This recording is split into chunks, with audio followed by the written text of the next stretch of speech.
great. Thank you all for doing that. Thank you, choir, too, for the song before that. It was important. Again, it's words and music and these things, they're all part of it. It's not just the preaching, it's not just the being, all these things. For some of us, if you get nothing else today, for some of us, wherever you are in life this week, if you will walk away with, not in a way that's condemning in any way, but a way that's freeing. God's not worried. So you can stop worrying. You may not need to stop healing. You may not need to stop caring. But God's not worried. He's more than enough. And He can be more than enough with you. God's not worried. So you can stop worrying and use that energy in a different way. We've been teaching messages inside of messages or stories inside of stories. In Luke chapter 4, as Brandy was showing us a picture of, we get this picture of Jesus early in His ministry. He's got a little bit of a reputation for doing a few things, but really for the most part in Luke's gospel, we haven't heard anything of what He has done. And He shows up in Nazareth, where He is from, spent lots of His time where He is from, and He goes to the synagogue, and He gets the scroll, and He opens it up, and He opens it up to where we would picture now Isaiah 61. It wouldn't have been called Isaiah 61 in Jesus' day. There wouldn't have been numbers associated with that, but He picks this place, and He reads that passage as you read, and He purposefully stops where He stops, which we've talked a little bit about, and we'll keep talking about as the next couple of weeks. But He gives this picture of binding up broken hearts and helping blind people in all kinds of ways see, and those who are captive be free. And what He does not include is that somehow God is going to do any kind of vengeance. That's not what He includes in what He leads. And then He sees His people are impressed with His thoughts, impressed with His words. Some of them even question, isn't this Joseph's son? Like, why he hasn't done this before? But we've heard this stuff going on. And they ask, like, do hear what you've been doing in other places. Jesus knows that's what's on their heart. And He responds to them by pointing them to these two stories. The one we had last week, the widow of Zarephath, that Elijah heads out confronting an evil king, and finds this woman who, in 1 Kings 17, doesn't think that she has enough, and yet is faithful in sharing her not enough, and finds that she has enough. And the picture that I want to just remind you of from that is so powerful, we can go back and study it more, we'll talk about it. But as she was surrounded by a drought that had resulted inside of her own life as a famine. And that somehow, even though the drought didn't change, the famine could change in her own life. By faithfully sharing of the little that she had, of seeing that her well-being is connected to Elijah's well-being. But then she, even in the midst of that, experiences the crisis of a son who gets sick and even takes his last breath. And it reveals that deep in her heart, she's wondering if God is on her side or not, or if because God has come so close that's why this has happened, because God is disappointed with her, only for the story to blow all that up, that had nothing to do with it. That God is close and He is safe, that you are seen and you are known and you are loved. And this is to a woman who's not Jewish. She's the wrong race, she's the wrong language, she's the wrong religion, she's the wrong everything. And yet, this is where God is coming to bring her life and use her in her faithfulness, and she encounters God. Then there's this second story that we're going to talk about today. Story of a guy named Naaman in 2 Kings chapter 5. We're going to turn there in just a second. And at the end of both of these stories, which could be really encouraging, and I hope are encouraging to each of us as we put ourselves in those stories, we find this weird response that the people of Nazareth, having heard these stories, want to now go kill Jesus, knock Him off the cliff because of what He is saying. And it's because He's confronting their very small view. Now listen, not that they didn't have a biblical view, They have the Hebrew Bible, what we call the Old Testament. Not that it wasn't informed in any of that. We'll talk more about that next. But it's not that they didn't have a biblical worldview. It's that their biblical worldview was too small when it was considering God. It was too hateful. It was too vengeful. It was too us against them. And Jesus is going to say, not really. You've put God in a box that God doesn't actually limit himself to. That he actually goes to what we're going to see today, an enemy. A military enemy, and heals him too, because God's gracious love is bigger than the people you hate, even though you think you're the people of God and you're justified in it. And so within this story, we come to a better understanding of why Jesus might have chosen the words that he read and didn't read, and why this is going to be more challenging to us. Because in the same way that those people of Nazareth were, we can sit and hear things, and we can have stuff read to us, and we can have stuff taught to us, and we can come to our conclusion that we are super informed by the Bible in how we have come to our conclusions, only to find that it may be biblical, but it's not Jesus-y. And so what would it be today to listen to Jesus' view of how we might read the rest of the Bible, how we might understand the rest of the actions, how we might have a stretched view. But know this, even in me doing this in this setting that's safe and whatever it might be, you may come to the same conclusion that it so bothers you because it messes with you that it makes you angry and you want to throw me off a cliff. Cool, let's go. Because this is what is real. This is how the writing really is. And so come with me to 2 Kings chapter 5, and let's see this story that's so challenging to some that they want to throw Jesus over a cliff, but also maybe so life-giving to some of us that we can't imagine what it would be like to not hear it today. 2 Kings chapter 5, beginning in verse 1, it says, "Now Naaman was the commander," like number one in charge, "of the army of the king of Aram." The Arameans. Aram is a place that if we were saying that the world was on the map of the screen, and if the middle of it was the Mediterranean Sea, and so along it was Israel and Judah at this time, the divided kingdom of all of the Israelites, of the people who we think of the Jewish heritage, that up above that bar is kind of where we would find Aram, a neighbor. But again, neighbors at all of this time. Neighbors with different kings and different religions and different gods, fighting over land, using war, using all forms and fashions of competition, sometimes getting along, sometimes having alliances, sometimes hurting one another. That's where we are. And this guy is the leader of the military of Aram. And it says, he was a great man in the sight of his master. In other words, the king thought he did an awesome job. The king of Aram thought he did an awesome job. And highly regarded, because through him the Lord had given victory to Aram. He was a valiant soldier, but he had leprosy. So he was a valiant soldier, and the king receptive, and they had all kinds of success in military battles because of Aram. And everybody on their own way thought that anybody who has military success must have the god or gods, their god or other gods on their side. And he had all of this respect, but he had a problem. He had a skin disease. Now, it's not really fair in this regard to look at this word leprosy and associate it with how we would see modern day, very drastic leprosy, as much as to have some kind of really life-inhibiting skin disease of some kind. It was obvious, people could see it on the outside. It was affecting him, and it was affecting whether it was painful or not, whether it was embarrassing or not. It harmed this very respectful person for being able to do his job in his life. Verse 2. Now bands of raiders from Aram had gone out and had taken captive a young girl from Israel, and she served Naaman's wife. She said to her mistress, "If only my master would see the prophet who is in Samaria, he would cure him of his leprosy."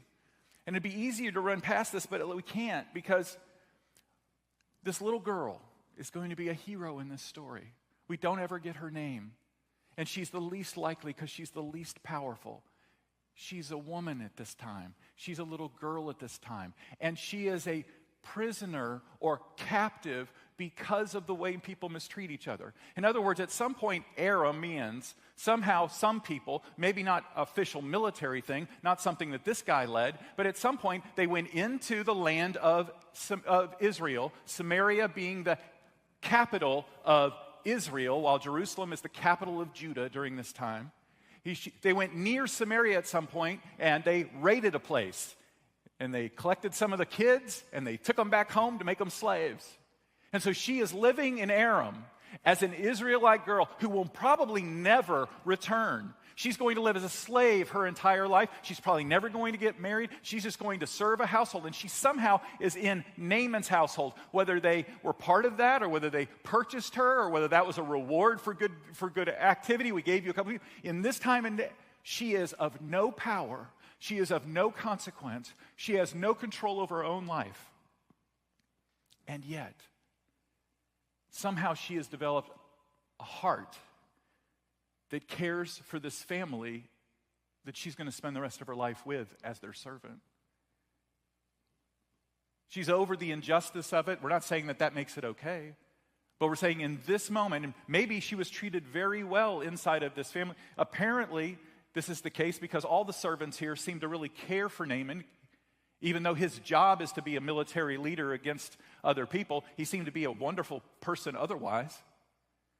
And she says, our master, this man of the household, this one who runs the household I live and serve in, I see how much he hurts. I see how much he hurts with this leprosy. And I remember from when I was growing up in Israel that near Samaria, there was a prophet. And I believe that prophet had the power to do kind of healing things. And I believe that if we could just get our master to encounter that prophet, he could be healed, and he should be healed. He loves us. He cares for us. He's taking care of us. And instead of all the reasons why she might feel powerless or resentful, in this moment, she's the one who's about to start the process of a miracle and a transformation that we have no idea how far the tentacles will go. And so she makes that suggestion. It says, verse 4, Naaman went to his master, so went to the king of Aram, and told him what the girl from Israel had said. By all means go, the king of Aram replied. I will send a letter to the king of Israel. So Naaman left, taking with him 10 talents of silver, 6,000 shekels of gold, and 10 sets of clothing.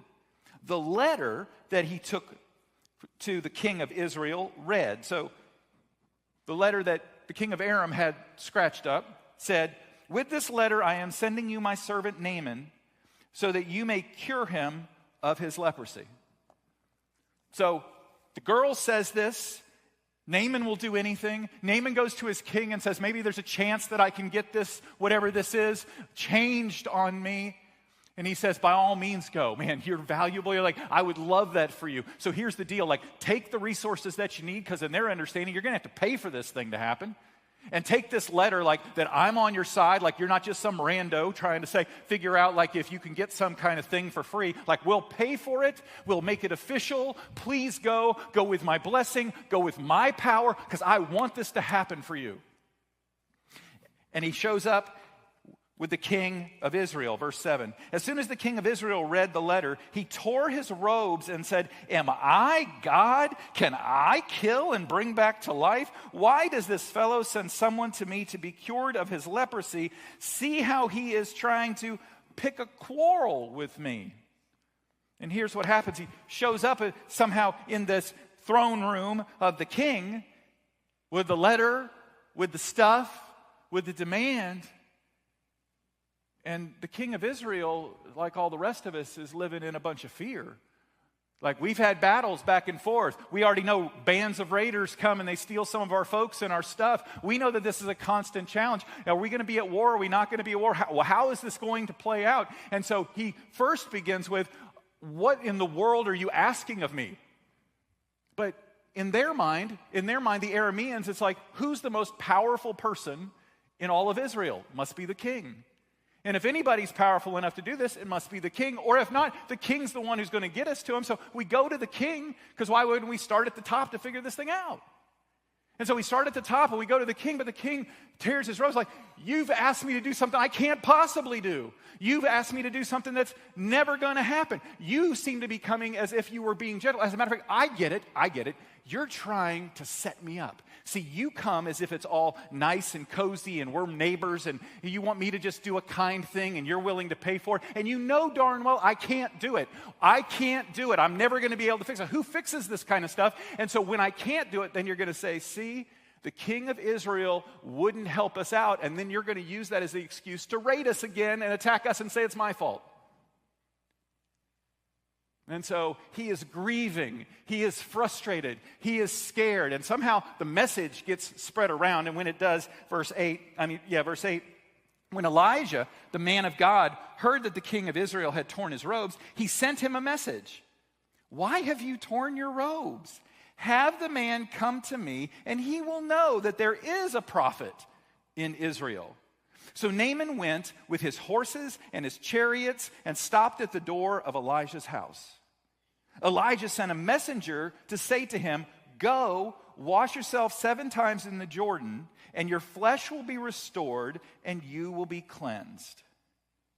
But Naaman went away angry and said, I thought that he would surely come out to me and stand and call on the name of the Lord his God, wave his hand over the spot, and cure me of my leprosy.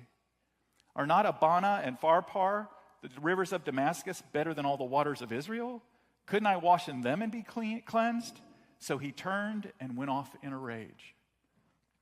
So he leaves the palace. At some point, whether he was hanging out there and it was returned, or whether he stayed in Samaria for a day or two, but somehow the message gets out to Elisha, and Elijah sends the message like, send the dude to me in the Samaritan suburbs, and I'll take care of it, because our God can do this.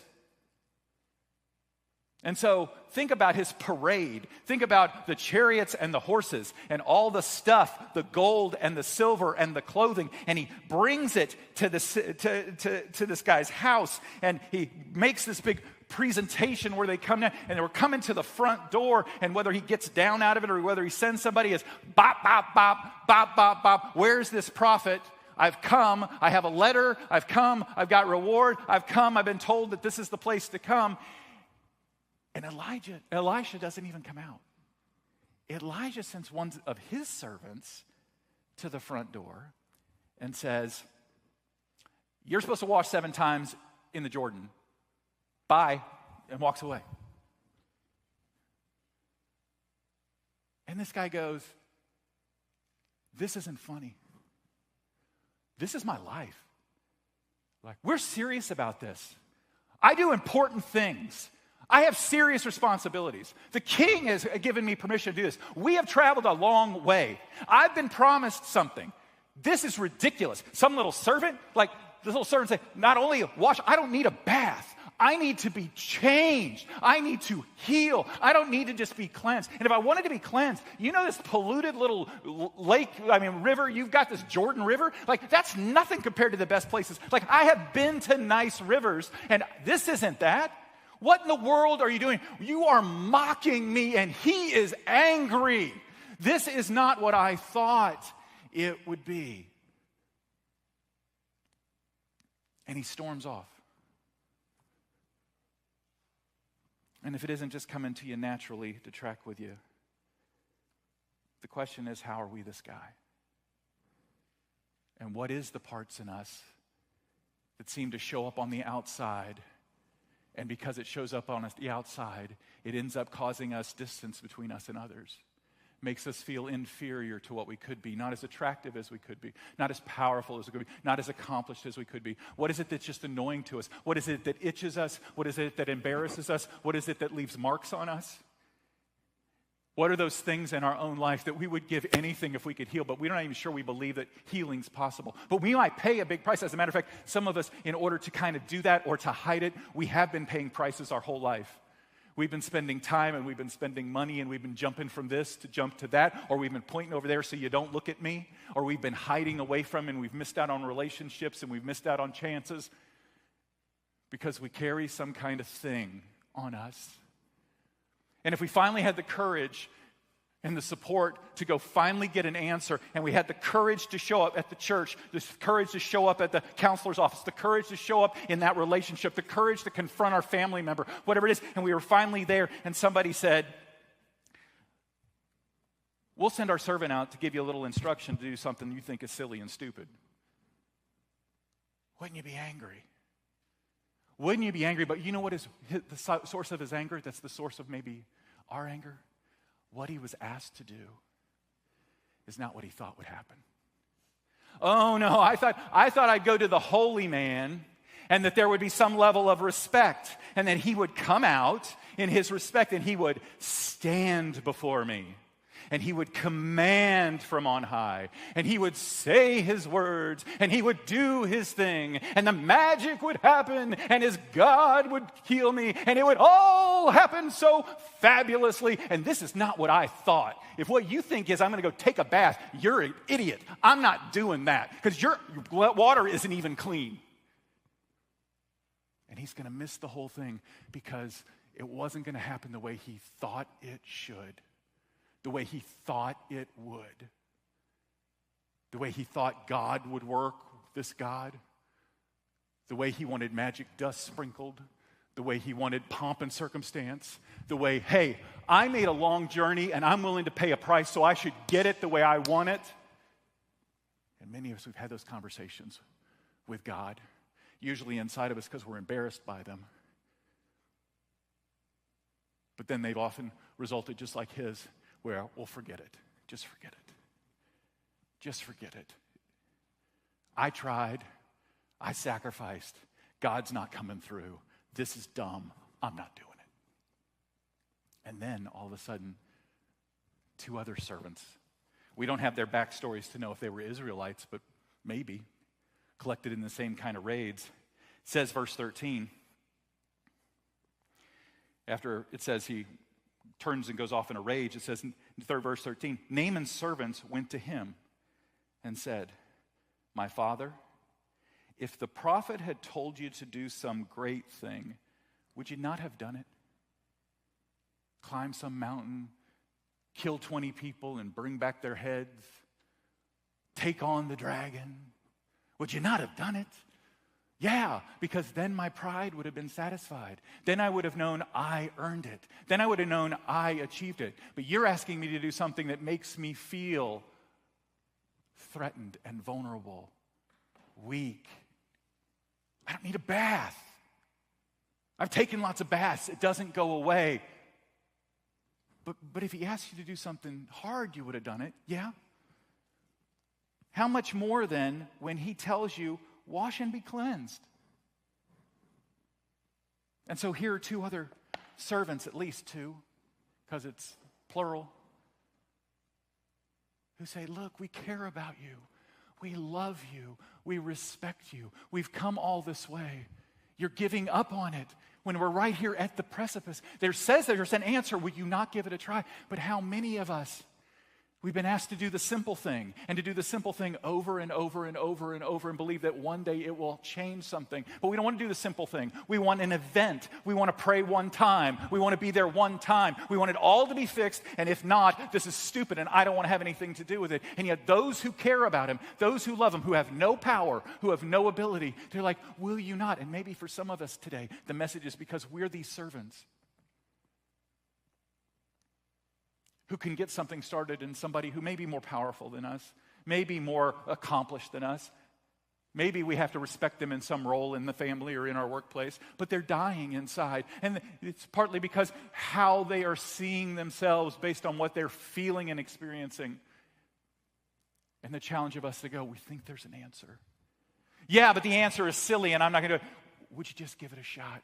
Well, could we just go with you? Like, you would do the impossible thing, do the simple thing, and do it over and over. Just see, because why not? Why not give it a shot? And maybe the answer for some of you today is you've already tried that and that and that to heal that hurt, to overcome that wound, to make that change, to come to peace with the fact that your health isn't going to get any better, or that that person is not coming back from the dead, or whatever it might be that is really devastating you on the inside. And you've actually even started to work on it, but you quit because it just seemed too dumb, because you weren't going to do it 7 times. I'll do it 1 time.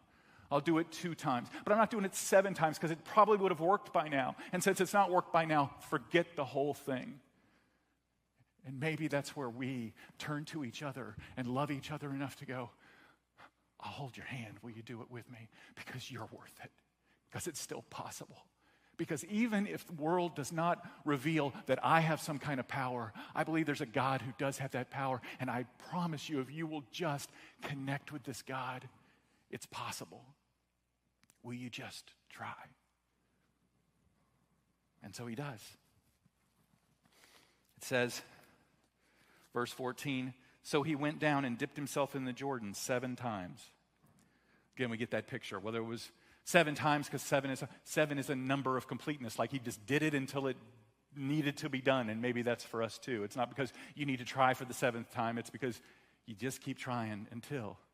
And somehow he went down into the water one more time and came up on that 7th time. And it said, do this as the man of God has told him. And his flesh was restored and he became clean like that of a young boy. It didn't just heal up his wounds. It gave him brand new skin. Don't miss the picture of this, that he had skin like he had never had skin before. He was a person in a new body of skin. He was brand new and transformed. He didn't just get Band-Aids put on. He didn't just have staples placed in. He didn't just have a cream put on him. That from the inside out, he was totally transformed because he was willing to do the simple thing over and over and over, no matter how silly it might have seemed or how ridiculous it could have been. He trusted those who loved him enough to try it because there actually could be healing. And don't miss, Jesus is telling the story about a man who is not Jewish, and is not just not Jewish, he is part of the enemies, and he leads the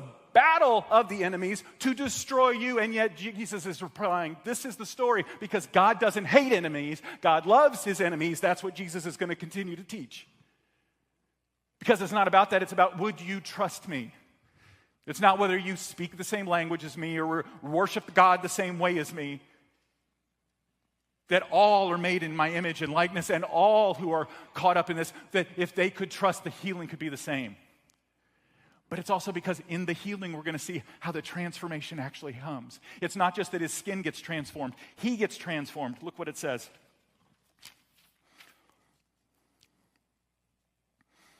Then Naaman and all his attendants went back to the man of God. He stood before him and said, Now,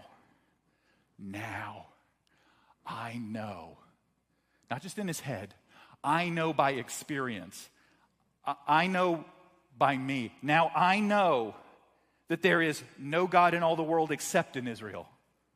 So please accept a gift from your servant.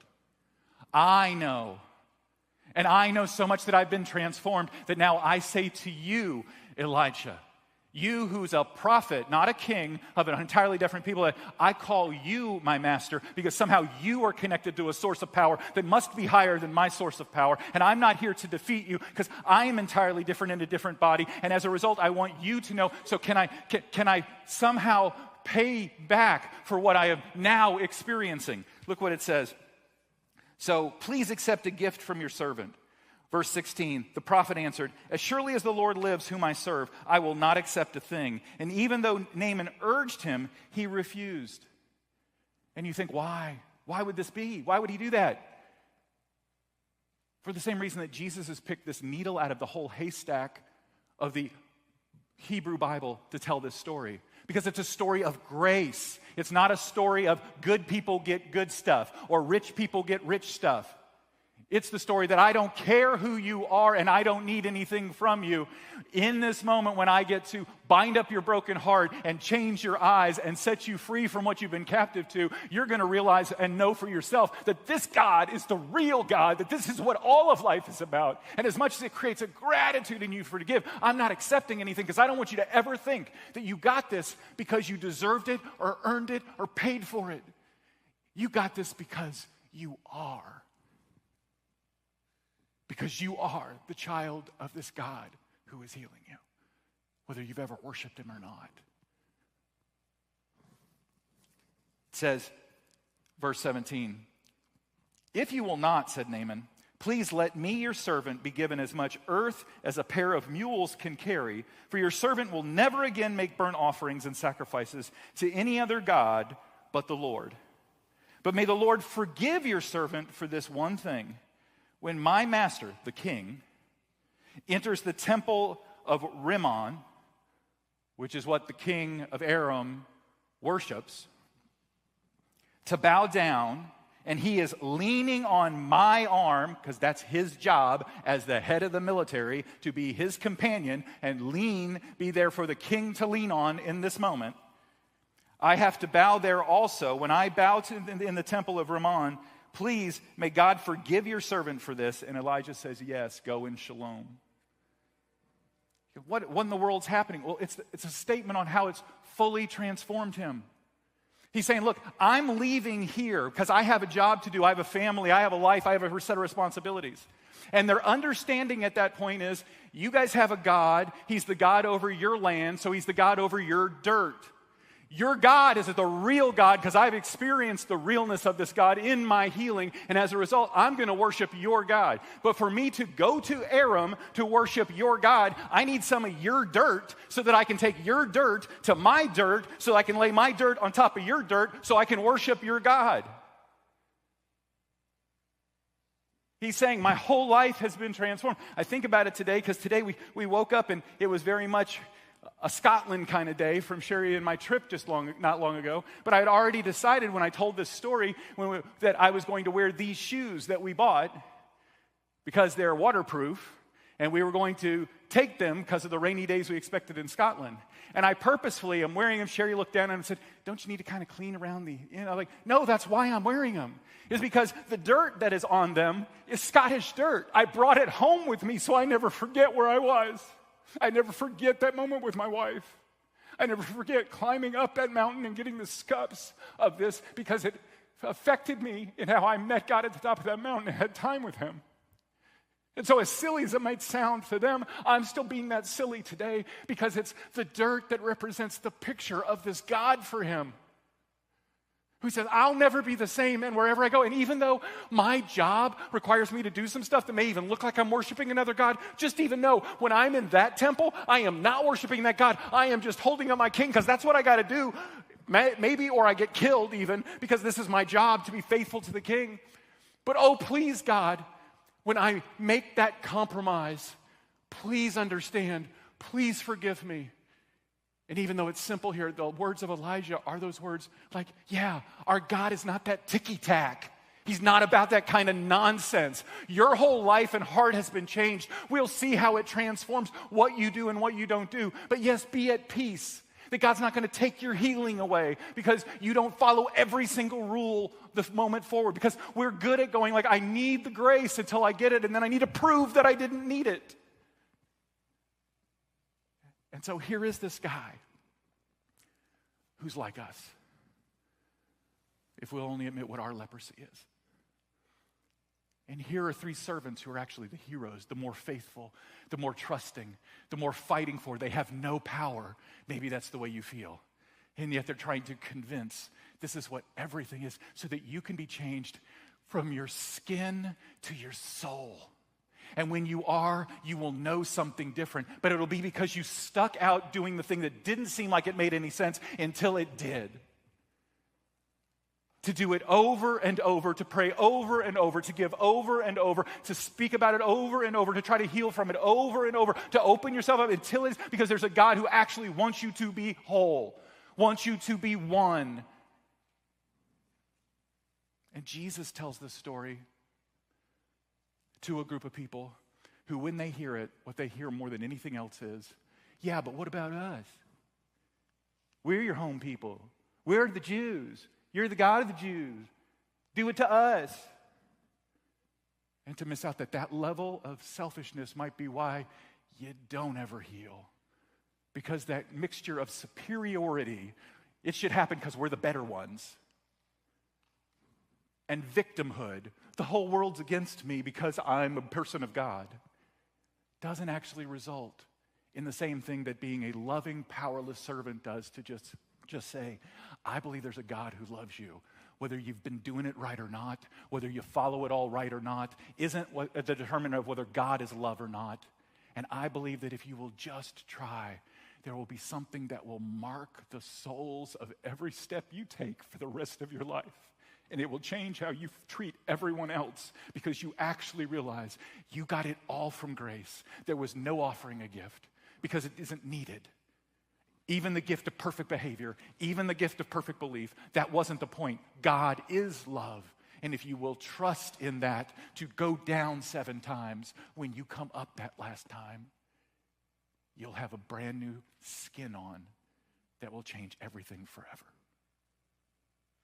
God, will you please take this story for those of us who are in the midst of it, for those of us who are around it, for those of us who instead are more like the Nazarenes. We keep waiting for you to do something for us, and we don't realize that since our lives in healing are wrapped in other people's lives in healing, it's not the way we thought. That Jesus, God, he's going to give us view and continues to give us. Will you help us stretch? To not just be angry that we have to stretch or change, to not just fight back against that, but that we might stretch our view of how big your love is, how gracious your love is, how unique your love is, even to us. And that if it hasn't happened yet, it's not our failure, it's not because we won't, but we're being invited again to come and bring our full selves and listen to your still small voice, to do the silly little thing over and over until we are so cared for, healed, and loved that it changes everything about us for forever. For those of us who have that as a story, will you encourage us that no matter how the storm and drought still looks like it's going on, will you help us continue to have just enough in our famine that we can invite others into that light and love so that it changes the drought, not because the drought goes away, but because our light grows stronger, our love grows more, and we feed a world, whether they're our people or our enemies, the same way you do, every day, little by little, out of love. We ask this in Jesus' name. Amen.